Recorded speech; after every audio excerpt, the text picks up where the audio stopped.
La Asociación Peruana de Estudiantes de Economía valora las opiniones de los participantes de este programa. Sin embargo, no se hace responsable de ellos. Hola, ¿qué tal? Sean bienvenidos a Conversemos de Economía, el espacio donde presentamos, comentamos y analizamos la información económica más relevante de lo que acontece en el Perú y en el mundo en los últimos días. Mi nombre es Gerardo Rodríguez Mata, soy estudiante de la Universidad Nacional San Luis Gonzaga de Ica y el día de hoy me encuentro en compañía de John Pérez, estudiante de la Universidad Santo Toribio de Mogrovejo. Adelante, John. Muchas gracias, Gerardo, por el pase. Bueno, tal cual tú lo mencionas, mi nombre es John Rodwin Pérez González, soy estudiante de la Universidad Católica Santo Toribio de Mogrovejo, USAT, aquí en Lambayeque, y estoy muy encantado de formar parte de esta sección de APECO Podcast, sobre todo para comentar el acontecer de nuestro país también y su relación con el mundo, ¿no? Así es, John, muchas gracias por estar aquí. Bueno, como ya lo hemos comentado al principio, este espacio es justamente para comentar estos temas de actualidad nacional y qué más que empezar justamente con un tema que ha estado resonando durante las últimas semanas en lo que es el acontecer nacional, que es justamente el cambio de gabinete. Lo que pasa es que hace unos días, recordemos, Pedro Castillo tuvo lo que viene a ser dos, dos gabinetes en menos de una semana. Recordemos que el tercer gabinete acontece después de la renuncia de Mirta Vázquez como presidenta del Consejo de Ministros y fue presidido justamente por Héctor Valer, un primer ministro que tuvo una, por así decirlo, gestión fugaz, que tan solo duró 72 horas. Y bueno, tras este hecho, recordemos que Héctor Valer justamente renuncia tras la presión mediática que se le da por el hecho de haber sido un cuestionado ministro, tras tener denuncias de agresión justamente contra su hija, ¿no? Entonces, en su lugar entra ahora cuarto gabinete, el que está presidido justamente por Aníbal Torres, quien se desempeñaba antes como ministro de Justicia y también una designación mediática justamente por las declaraciones de Muchachito Tonto, también las críticas que tuvo hacia Julio Velarde, justamente tanto en su físico como a través de las recomendaciones que realizó al Congreso sobre las tasas de interés, ¿no? Entonces, en este espacio vamos a ver qué opiniones tenemos con respecto a este nuevo gabinete, John. ¿Qué opiniones te da este cambio de gabinete que ha tenido el presidente Castillo? Sí, efectivamente, Gerardo, tal cual tú lo mencionas al inicio, es un poco, es lamentable en realidad el cambio abrupto que estamos teniendo en este caso en los gabinetes ministeriales. De verdad es deleznable la participación de quienes lideran las carteras ministeriales y cómo se han venido suscitando en el país. Un dato muy importante, Gerardo, que me gustaría comentar es que según el Fondo Monetario Internacional, estos tres primeros gabinetes que ha tenido el presidente Castillo han durado aproximadamente menos de un trimestre y básicamente se alude como tal a esos tres gabinetes al tiempo más corto en al menos 132 años. Entonces, de ahí empezamos ya viendo el factor preocupante que puede generar esta dirección por parte del presidente Castillo, que afecta de alguna u otra forma a la población en su conjunto. En relación a lo que mencionas de cómo se visualiza este nuevo gabinete, básicamente a comparación de los que ya se han tenido primero, sí ha dado un poco más de tranquilidad. Por ejemplo, hablando específicamente de Aníbal Torres, bueno, este gabinete juró el 8 de febrero, hay que mencionarlo también, pero su vínculo con Perú Libre, que ha sido básicamente, empezó sobre todo en la segunda vuelta de las elecciones presidenciales y donde también fue asesor legal del partido, él por lo mismo es abogado, pero en realidad las consecuencias, que si bien este nombramiento de Aníbal Torres inicialmente ha generado rencillas en el Ejecutivo, y eso es muy notable, asimismo también en el Legislativo, en los últimos días, sobre todo, creo yo que ya está viendo o ya está llegando sobre todo una tregua. Al respecto, también Mari Carmen Alba señaló que de alguna u otra forma estaban queriendo reunirse con él para llegar a consensos que en este caso sean los que le den un respiro también al país. Entonces, vemos que el líder en este caso trata de dar una calma, sin embargo, hay algunos partidos como Somos Perú, APP, Perú Democrático, Juntos por el Perú, que de alguna u otra forma están reuniéndose con las diferentes bancadas del Parlamento para que previo a esto se pueda dar de repente el voto de confianza, tal cual ya se ha venido suscitando en estos últimos días, Gerardo. Así es, John.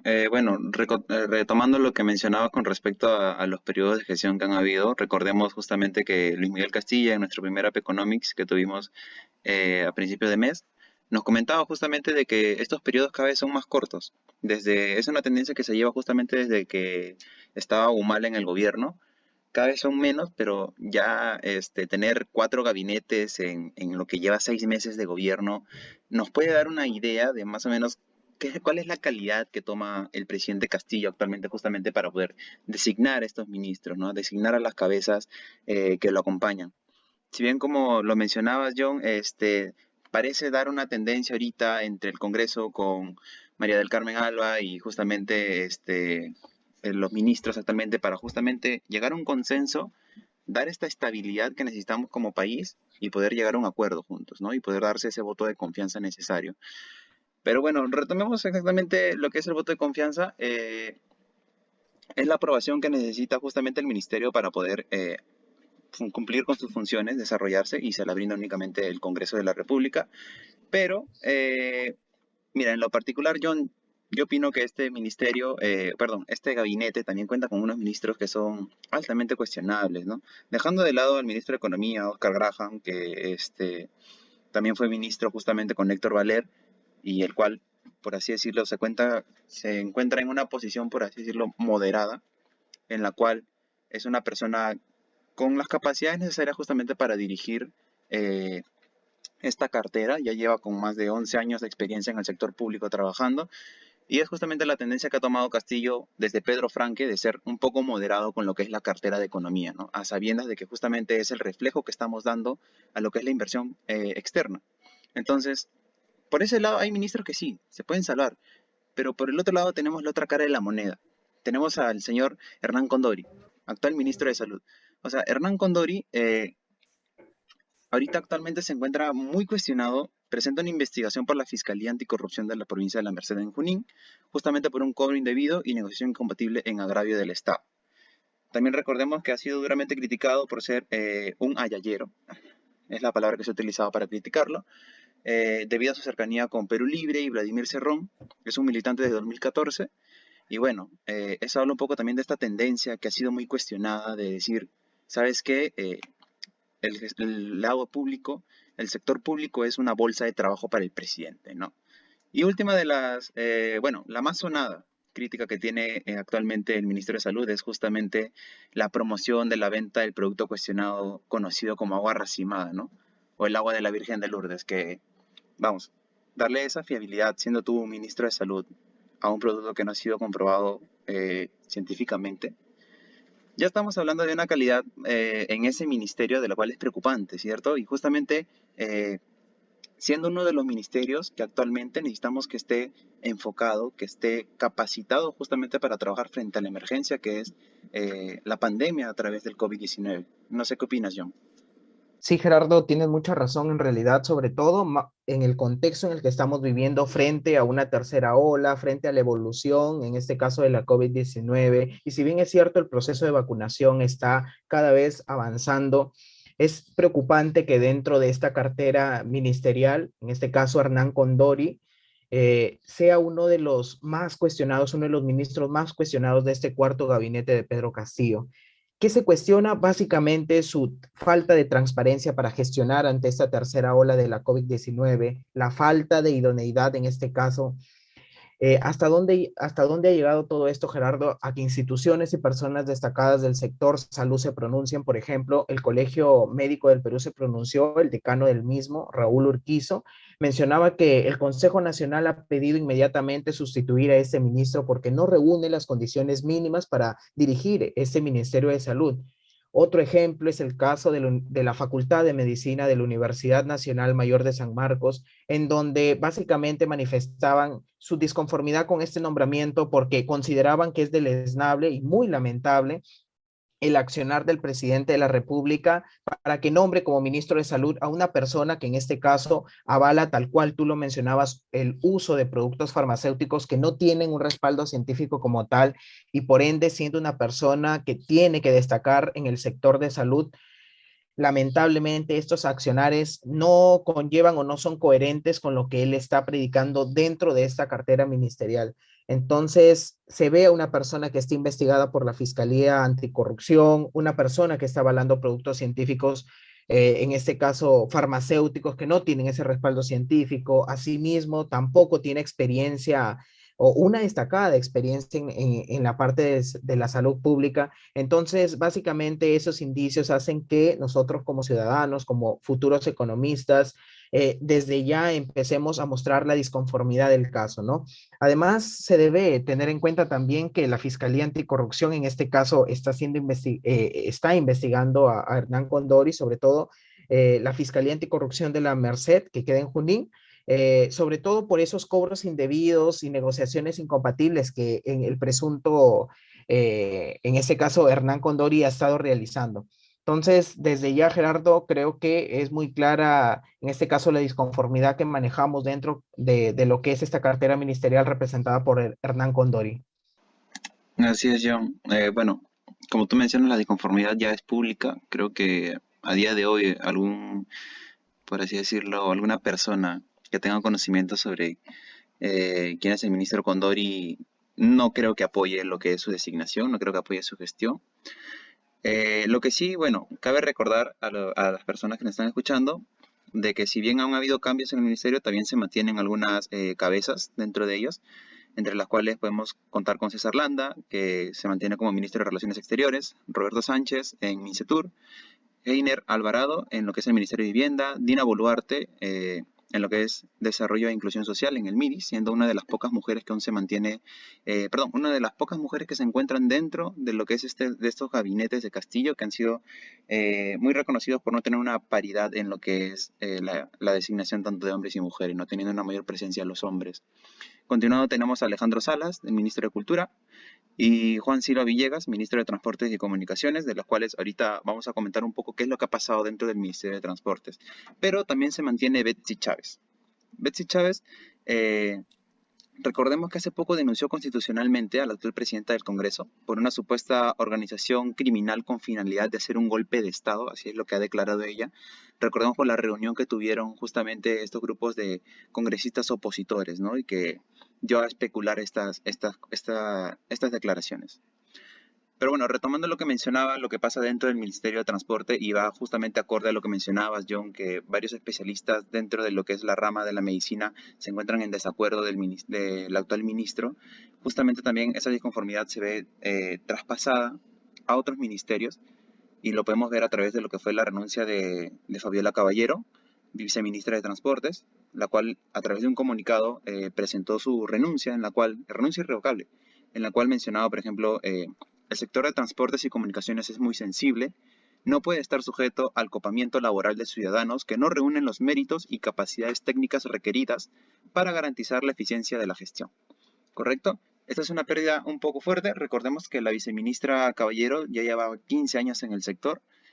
Y bueno, ¿qué decir, John? O sea, esta declaración obviamente nos está hablando de que se está tomando el sector público como si fuera una bolsa de trabajo, en la cual simplemente por apoyar a un partido ya tienes asegurado un puesto de trabajo, ¿no? Y eso nos lleva ¿a qué? A que la baja calidad de ministros está realizando que se dé una renuncia colectiva de funcionarios y directores dentro de los ministerios que a la larga van a afectar el desarrollo del trabajo de los mismos. Lo mencionaba nuestro compañero Marco en el último podcast de Pausa Económica, o sea, estos cambios de gabinete y sobre todo estas salidas de directores y funcionarios causan un retraso en las inversiones públicas. Justamente estas inversiones que deberían ayudar a impulsar la economía, a generar más trabajo, se ven retrasadas por estos cambios que se dan por la ineptitud y la crítica que se le da a estos ministros, una crítica válida justamente. Entonces, estamos hablando, ¿quién es aquí el problema? Es los funcionarios que justamente se van, que algunas veces son criticados por aquellos que apoyan al actual gobierno como que quieren causar una inestabilidad dentro del país, o es culpa justamente del mismo gobierno que no tiene la capacidad para designar de una manera correcta quiénes van a ser los ministros que van a encabezar estos gabinetes y que van a impulsar al país. John, ¿cuál sería tu opinión? Sí, efectivamente, Gerardo, en realidad lo que se cuestiona, lo que cuestionamos y lo que cuestiono particularmente yo es la designación y la falta de criterio al momento de designar a personas idóneas en los cargos ministeriales. Básicamente yo le asigno la culpa sobre todo en este caso al presidente de la República de la falta de criterio que tiene para designar a personas, en este caso deben ser personas muy preparadas, con bastante experiencia en lo que es gestión pública, personas que también dentro del perfil que mantienen se adhieran a lo que se busca y a lo que demanda estar dentro del liderazgo de una cartera ministerial. Y acotando también, Gerardo, a lo que tú mencionabas de las renuncias, que en este caso generan también lo que es inestabilidad política, está el caso de Gustavo Rosell, que renunció al cargo de viceministro de Salud. ¿Y por qué él decide también, en este caso, renunciar? Básicamente, tras el nombramiento de Hernán Condori como el ministro de Salud, la consecuencia, sobre todo de las renuncias, además también de los integrantes del equipo consultivo del alto nivel de MINSA, agregando también a esto, Jorge Chávez, viceministro de Minas, también renunció a su cargo, sobre todo porque consideraba que los funcionarios, las políticas técnicas y la parte de especialización que se consideraban dentro de, eran una consigna partidaria y no merecían en este caso, o no se les atribuían sobre todo a lo que son méritos con experiencia profesional. Y es ahí a lo que tú mencionabas también, en este caso, Gerardo, ¿no? Algo muy preocupante y verdaderamente indignante, creo yo, sobre todo porque el efecto más resaltante de estas múltiples renuncias, sobre todo a los viceministros, creo yo, es el hecho, de que dichas renuncias indican como causa el copamiento de las instituciones del gobierno, de este gobierno, sobre todo por profesionales que responden a acuerdos partidarios muy por encima de los criterios profesionales y técnicos, que es lo que básicamente debería prevalecer, pero se hace todo lo contrario.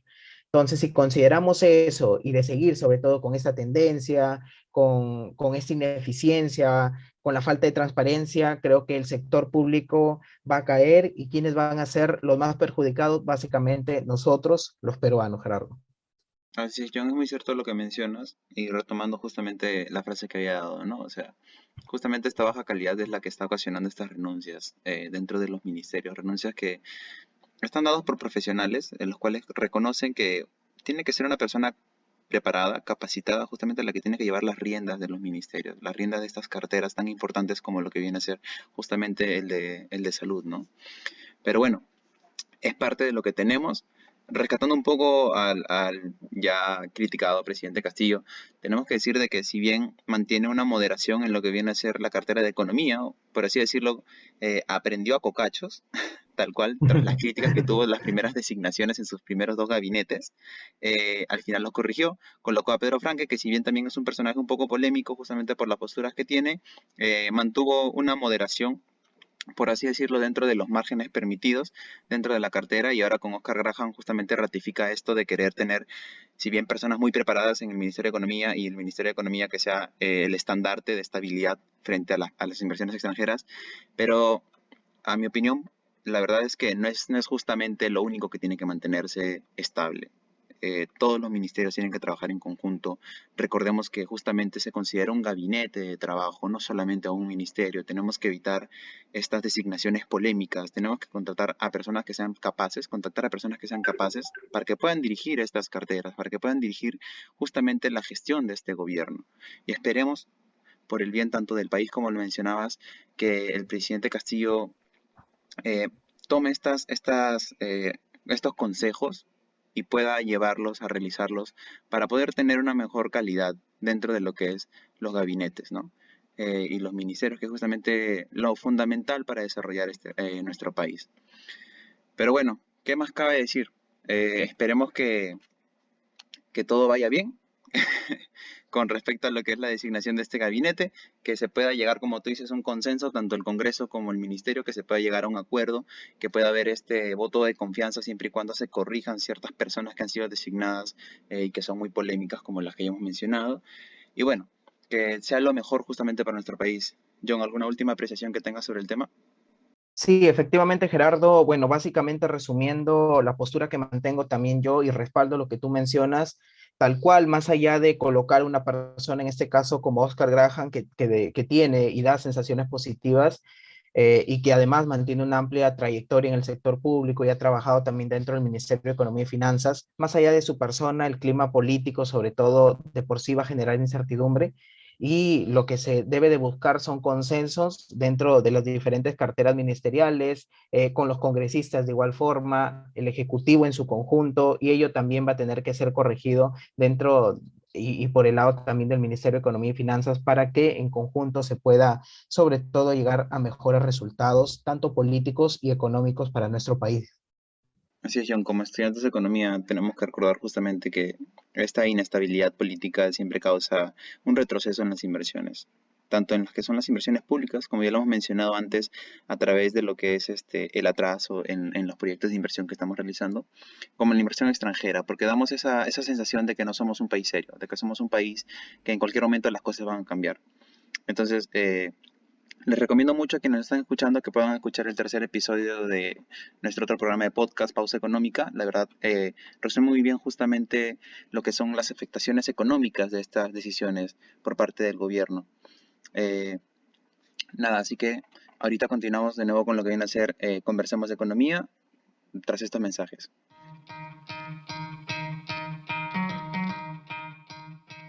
¿Qué te está pareciendo el podcast de hoy? Déjanos sus comentarios y recuerda que los podcasts los publicamos los días martes y sábados. Recuerda que este año APECO respalda 3 congresos regionales de estudiantes de economía: Coreco Lima Callao, Coreco Lambayeque y Coreco Arequipa. Sus redes sociales oficiales las encuentras en la página web de APECO.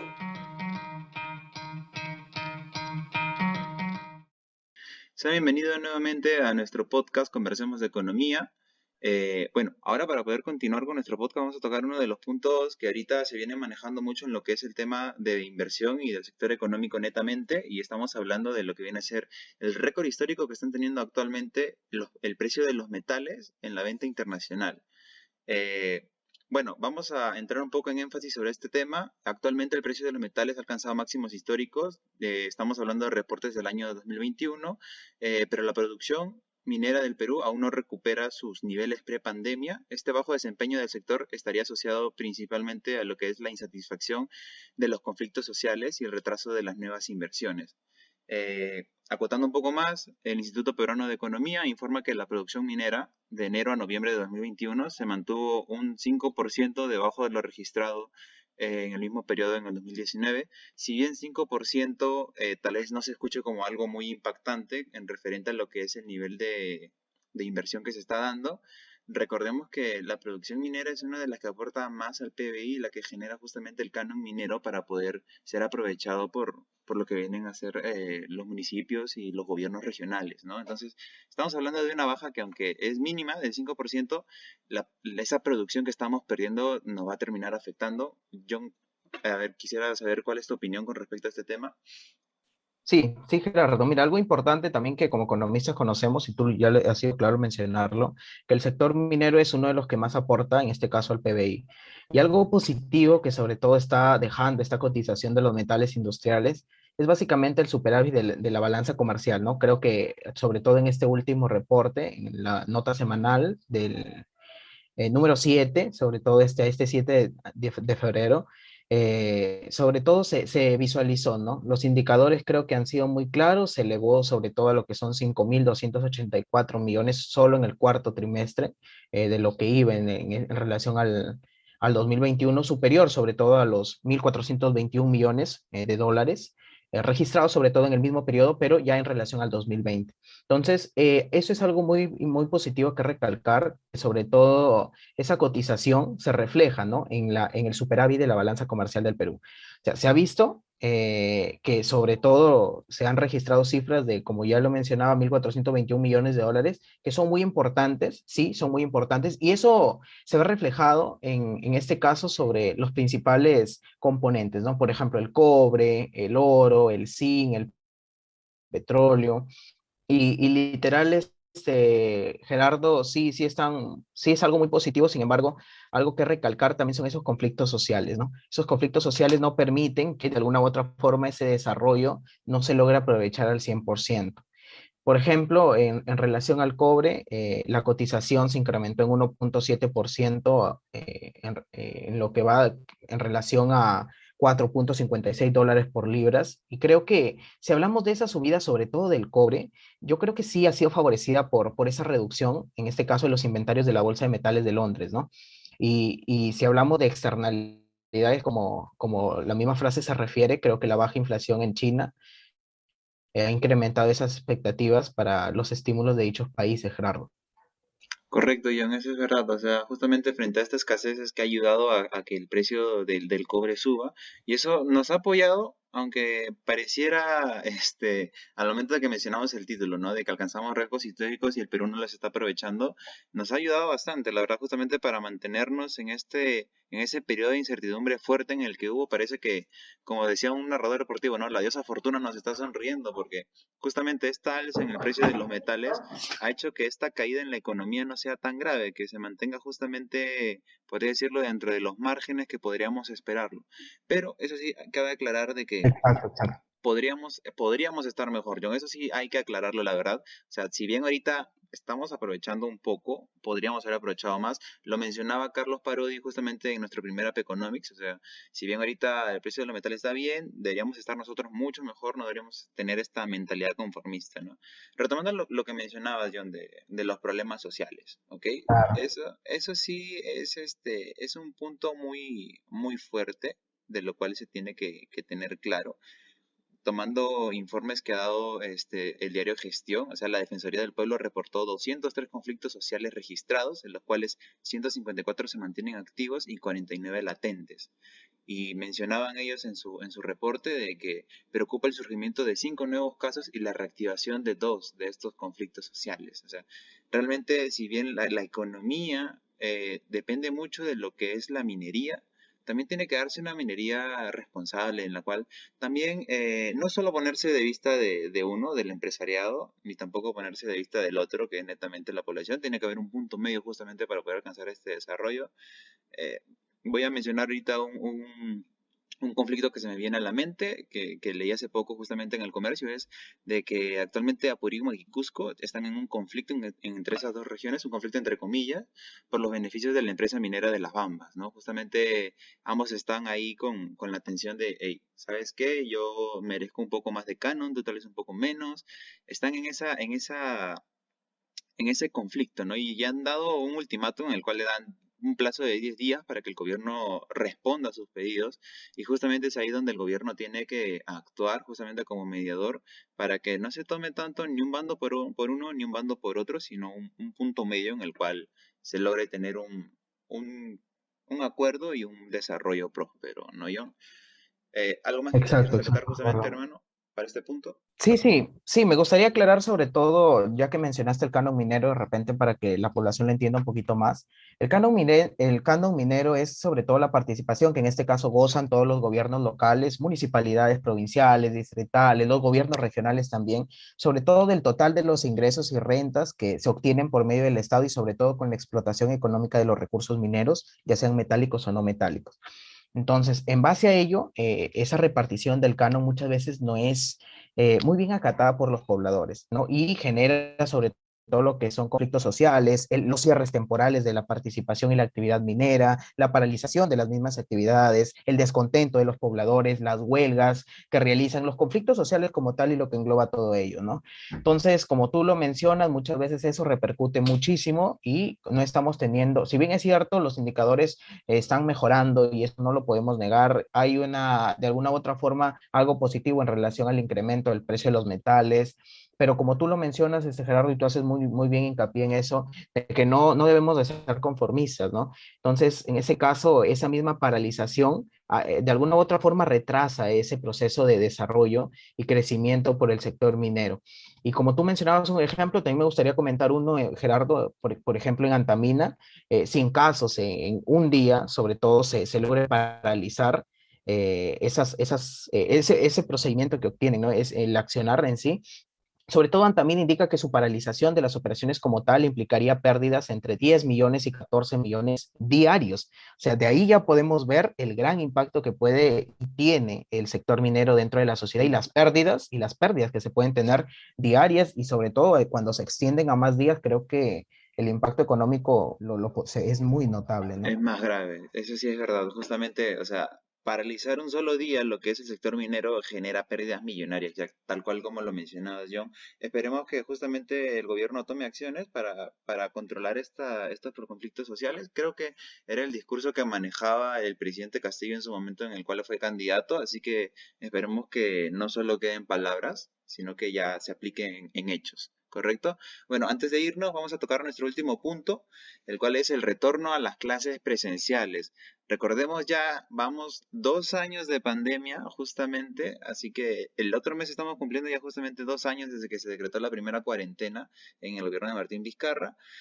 Y después de 2 años, después de idas y venidas, de una actualización, por así decirlo, dentro del sistema educativo, una renovación tal vez que muchos consideren favorable, otros tal vez lo contrario, ya se ha vuelto, ya se ha decretado el hecho del regreso a clases, ¿correcto? Por ejemplo, para acotarlo, para lo que son la educación básica, se está tomando el día 28 de marzo, quiero recordar, como la fecha límite en la cual ya tienen que volver a las clases los chicos, y para lo que es las universidades o institutos, los centros educativos de educación superior, el regreso a la presencialidad y semipresencialidad en las universidades públicas y privadas, en la modalidad tanto de pregrado como posgrado, ha sido aprobado por el Minedu y publicado el 8 de febrero, ¿correcto? A través de lo que viene a ser la resolución viceministerial número 015-22 Minedu, difundida por el Diario del Peruano. O sea, ya tenemos el marco legal para el regreso a clases.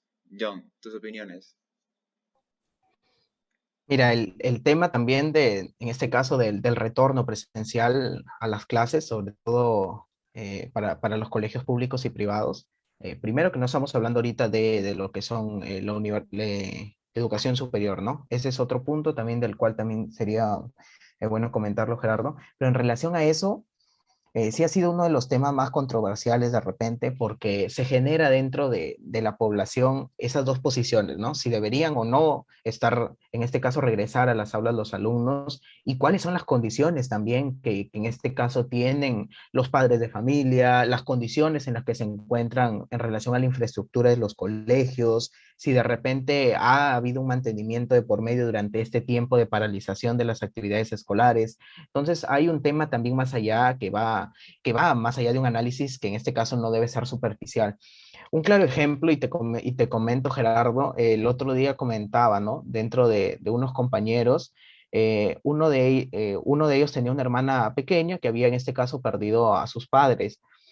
Y literalmente, si nos ponemos a pensar del impacto y de cómo esta persona, esta niña, va a, en este caso, a recibir o llegar a las clases, cuál va a ser el impacto al llegar a su casa, quién va a estar ahí de la mano, si de repente cuenta con las necesidades para que llegue ahí, si se va a sentir como en una segunda casa también, cuáles son el cuidado que se van a tener dentro de eso y la infraestructura creo que no es la adecuada, sobre todo la brecha histórica en infraestructura, Gerardo, sobre todo educativa, asciende a 111 mil millones de soles y creo que eso obedece sobre todo al descuido de las anteriores autoridades, que claro, no es una culpa, en este caso se le atiene a tal persona ni a tal persona como tal, pero sí va por un descuido de las anteriores autoridades y hay que mencionarlo, ¿no? No se preocupan por invertir, de alguna u otra forma sustituyen los locales escolares por la visión, en este caso el presidente Castillo que tuvo,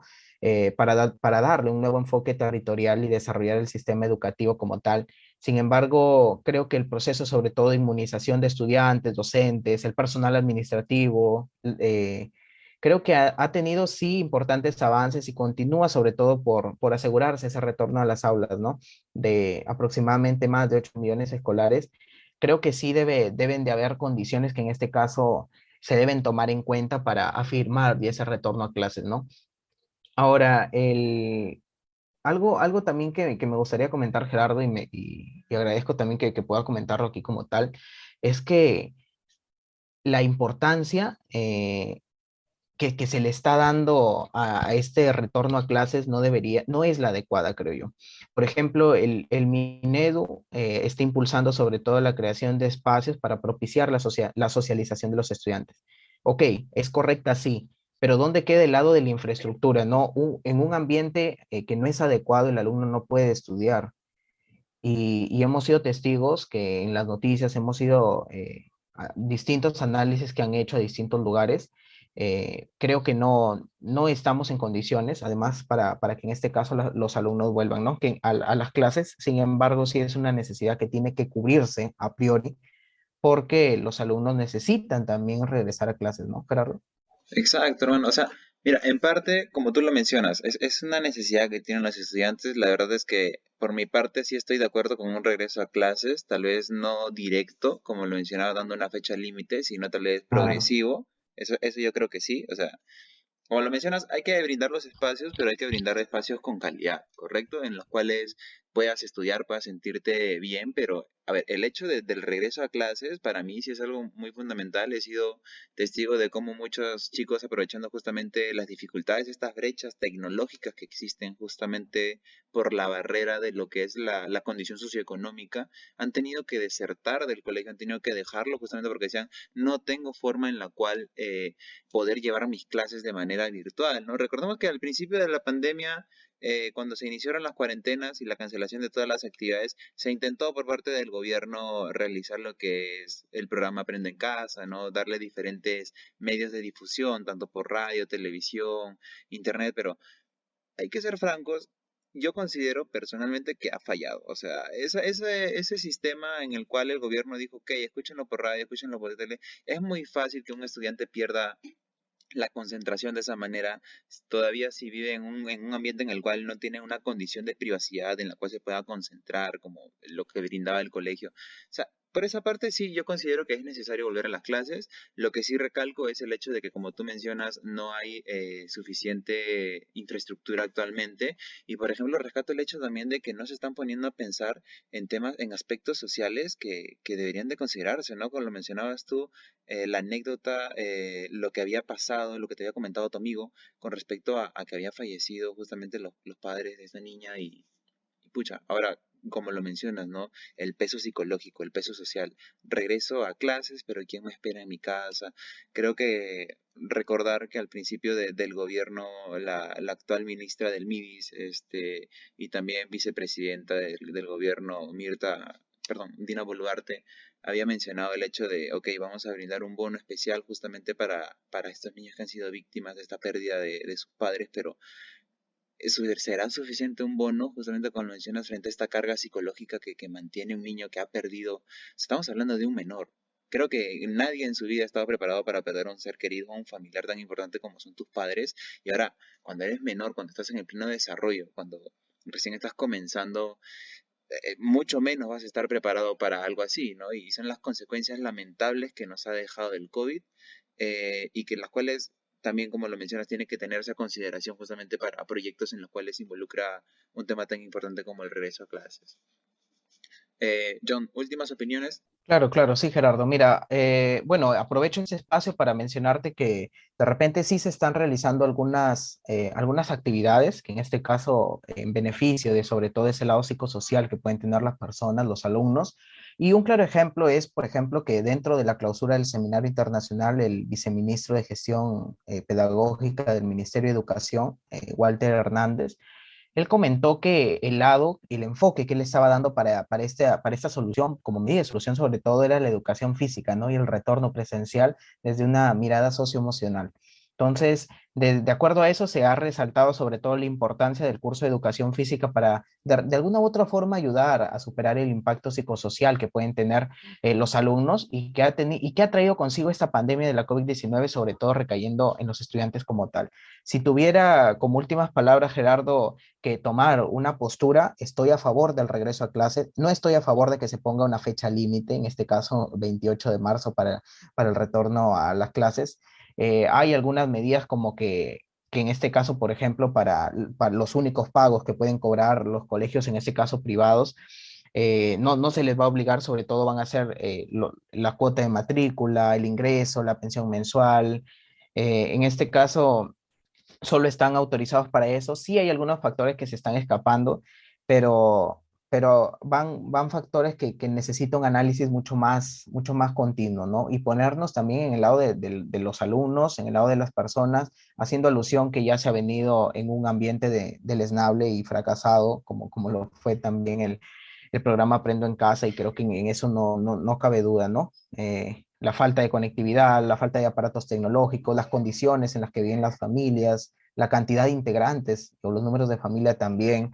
Entonces, hay condiciones, hay aristas que se tienen que evaluar, Gerardo, y creo que si tuviera que dar un mensaje final a las autoridades, en este caso, a cargo de esta cartera ministerial, pues que en este caso se evalúen todas las posibilidades que tienen y que las soluciones sean lo más pronto posible. Cuanto más rápido en este caso se actúe, creo que las condiciones van a ser mejores para los alumnos y en condiciones mejores los estudiantes logran aprender mucho más, Gerardo. Eso sí es verdad, yo estoy completamente de acuerdo, pero a ver, también tomo un punto de conciencia y, a ver, como lo mencionabas al principio, es un problema que viene de años de gestiones anteriores. Tenemos menos de un mes de la cuota que había dicho el Ministerio de Educación en las cuales tenemos que volver a clases. Siendo sinceros, que en un mes hagamos lo que no hemos hecho durante tantos años, inclusive durante años en los cuales habíamos podido aprovechar, que es la cuarentena, ¿no? Los años que hemos estado encerrados estos 2 años, haber aprovechado para implementar justamente los colegios, habilitarlos, la creación de nuevos colegios, la remodelación de los cuales ya están cayéndose por pedazos, justamente para ir enfocándonos directamente a lo que es el retorno a clases, ¿no? Es una medida preventiva que se debe haber tomado. Lamentablemente no se tomó. Estoy completamente de acuerdo, se tiene que dar un regreso a clases. Siendo sincero, personalmente dudo mucho de que se realice con éxito este regreso a clases. Esperemos que me equivoque, pero es mi opinión, la verdad es lo que yo creo. Pero bueno, John, recordarle a nuestros oyentes, todas estas opiniones han sido desde un punto de vista académico, personal. Pueden también ustedes dejar sus opiniones, de hecho, pueden escribirnos en lo que viene a ser nuestro canal de YouTube y dejar sus opiniones o justamente en la caja de comentarios de Facebook Podcast si es que están escuchándonos desde ahí. John, agradecerte justamente por estar el día de hoy, por compartir esta conversación que la verdad se nos ha ido. Nosotros no considerábamos justamente tener tantos temas de conversación en estos momentos, ¿no? Y bueno, son temas justamente de actualidad, la cual genera estas opiniones y que volvemos en el tiempo. Esperemos que hayas disfrutado, John, de esta conversación. Sí, Gerardo, muchas gracias. En realidad, creo que como estudiantes de la carrera de economía nos gusta mantenernos siempre informados de lo que acontece en el Perú y este podcast es claro ejemplo de ello y es una clara muestra de que podemos contribuir también con las opiniones en el desarrollo de los estudiantes, ¿no? Correcto, John. Igualmente, de nuevo, darte las gracias por haber participado en nuestro primer programa de Conversemos de Economía. Igualmente, muchas gracias a las personas que nos están escuchando. Los invitamos a seguirnos en nuestras redes sociales oficiales, como lo mencionaba John. Nos encuentran en Facebook como APECO-Asociación Peruana de Estudiantes de Economía, en Instagram como Asociación Peruana de Estudiantes de Economía. Nos pueden encontrar a través de @apecoperú.oficial. De igual manera, los invitamos a seguirnos en Spotify, en LinkedIn, en YouTube, en todas nuestras redes sociales. Tal cual, Apeco está por todos lados, chicos. Sigan nuestras redes oficiales. En Spotify, ya saben, si nos escuchan desde ahí, Apeco Podcast. Muchas gracias, John, nuevamente. Muchas gracias a los que nos han acompañado el día de hoy. Nosotros nos retiramos y con nosotros será hasta el siguiente programa. Muchas gracias.